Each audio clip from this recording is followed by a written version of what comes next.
कल्पना कीजिए एक ऐसा विश्वविद्यालय जहां दुनिया भर के छात्र अध्ययन करने के लिए आते थे, लेकिन एक दिन आग की लपटें सदियों का ज्ञान निगल गई। आखिर क्या हुआ था नालंदा विश्वविद्यालय के साथ? दोस्तों, नालंदा विश्वविद्यालय की स्थापना गुप्त शासक कुमार गुप्त के द्वारा 427 ईडी में की गई थी। आगामी शताब्दियों में यह यूनिवर्सिटी धर्मपाल के शासनकाल में और विख्यात हुई। कहा जाता है 11वीं और 12वीं शताब्दी में संसार के सबसे विख्यात विश्वविद्यालयों में से नालंदा एक था। यहाँ 70 से ज़्यादा विषयों का अध्ययन कराया जाता था, जो अपने आप में आश्चर्यचकित कर देने वाला है।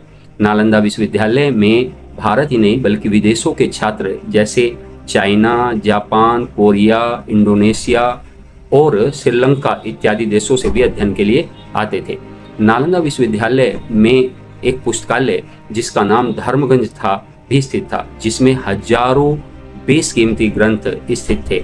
और इस पुस्तकालय के 3 भवन थे, जिसमें एक रत्नासागर, दूसरा रत्नोदधि और तीसरा रत्नरंजक था।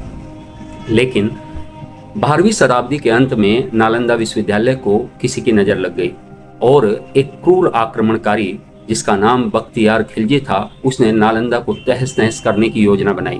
नालंदा को तहस नहस सिर्फ इसलिए किया जा रहा था क्योंकि वह एक संस्कृति की वाहक थी और भारतीय गर्व का विषय। साथ ही नालंदा से ईर्ष्या भी तुर्कों को बहुत ज़्यादा थी, जिसके कारण 1193 ईडी में बख्तियार खिलजी ने नालंदा को नष्ट कर दिया और उसमें आग लगा दी। कहा जाता है इसके पुस्तकालयों की आग कई महीनों तक शांत नहीं हुई थी और हमारा बेशकीमती साहित्य जलकर राख हो गया। नालंदा में स्थित खंडर आज भी इसकी महानता की दास्तान सुनाते हैं। Thank you so much.